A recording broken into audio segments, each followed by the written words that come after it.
I begin to speak about COVID-19, I just want to say a few words about the search for the missing teenager Noah Donohue. Our thoughts in the Executive are obviously with Noah's family today, and particularly his mother Fiona, who is having to go through the worst kind of nightmare, the kind of nightmare that no parent should have to endure. Over this past few days, the people of Belfast and beyond have rallied around the Donohue family by getting behind efforts to locate Noah. And as people from all backgrounds have scoured the streets of the city, we have seen Belfast at its best.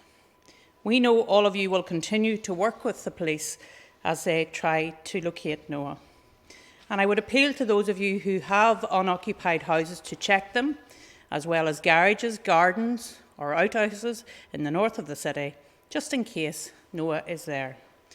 And I urge those of you who maybe have CCTV footage that could help police to trace his whereabouts to please check it.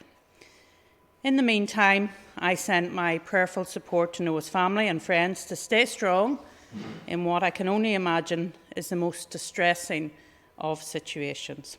Please know that everyone stands with you, and the safe return of Noah is very much uppermost in our thoughts. The Executive today have received an update from the Health Minister and his team on the ongoing efforts to limit the spread of COVID-19 in Northern Ireland. The estimated R value remains at 0.6 to 0.9, and the average daily number of positive cases is now less than 5, and the total number of infectious individuals is estimated to be less than 600. Yesterday, the working group of church and faith leaders met again, and they have had a very productive engagement involving Junior Minister Lyons and Kearney, and the Chief Medical Officer and the Chief Scientific Advisor. Further to those discussions, the Executive is pleased to announce that places of worship will be permitted to open from the 29th of June, provided all appropriate mitigation measures are observed. The Executive also confirmed today the reopening as planned within the public health guidelines of self-catering tourist accommodation caravan parks and campsites from the 26th of June, that's tomorrow, hotels, restaurants, bars, cafes and coffee shops from the 3rd of July, and visitor attractions from the 3rd of July, with the exception of museums and galleries. Close contact services such as nail, hair and beauty from the 6th of July. Our elite athletes have also been allowed to train outdoors, and today the Executive has agreed that they should be able to use indoor training facilities from the 29th of June. The Executive has also approved today, and will publish shortly, a broader indicative timeframe for further relaxation of restrictions. These provisional dates will allow people to plan for the resumption of activities and will be subject to ratification closer to the time by the Executive, obviously in consultation with the medical and scientific advisors. Some of the proposed areas for opening incorporated in the timetable include betting shops from the 3rd of July, additional close contact services such as tattoo parlours, reflexology and complementary therapies from the 6th of July, indoor gyms and outdoor playgrounds from the 10th of July, libraries from the 16th of July, competitive sport from my birthday, which is the 17th of July, and leisure centres and soft play areas from the 7th of August. The Executive had further detailed discussions too around physical distancing, something which we have visited many times over this past number of weeks. Everyone's objective should always be to stay 2 metres apart from those from other households wherever possible. However, a minimum 1 metre distance between individuals can be considered acceptable in circumstances where appropriate mitigations are made.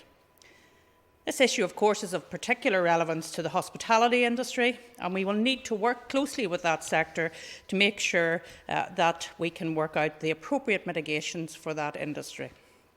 Deputy First Minister, myself and the Economy Minister will meet with representatives of the hospitality sector to reinforce our expectations on that front.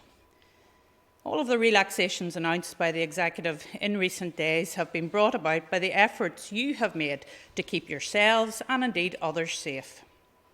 We have made significant progress, but the last place any of us want to be is having to see those relaxations rolled back at some point in the future, because that would be extremely disappointing for each and every one of us, but it would be particularly damaging for our economy.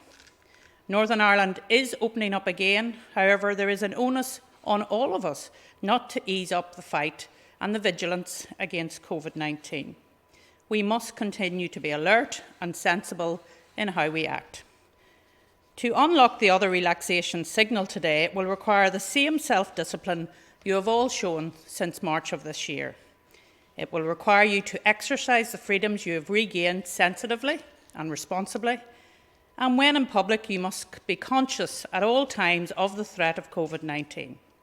That means observing the latest guidance on social distancing and hand hygiene. It means moving quickly to self-isolate with others in your home if you suspect that you have COVID-19, contacting the test and trace team, arranging a COVID-19 test, and mapping out your movements in recent days so that we can alert others to see if they are infected.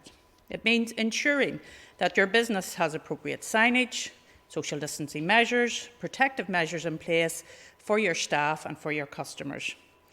It essentially means not gambling with yours and other people's lives by flouting the public health advice. We're asking you again to be responsible and to be our partners, the executive partners, so we can move ahead. The lesson of this past few months is clear. If we continue to work together, we will continue to make progress, we will stay safe, and we will save lives. Thank you, Michelle.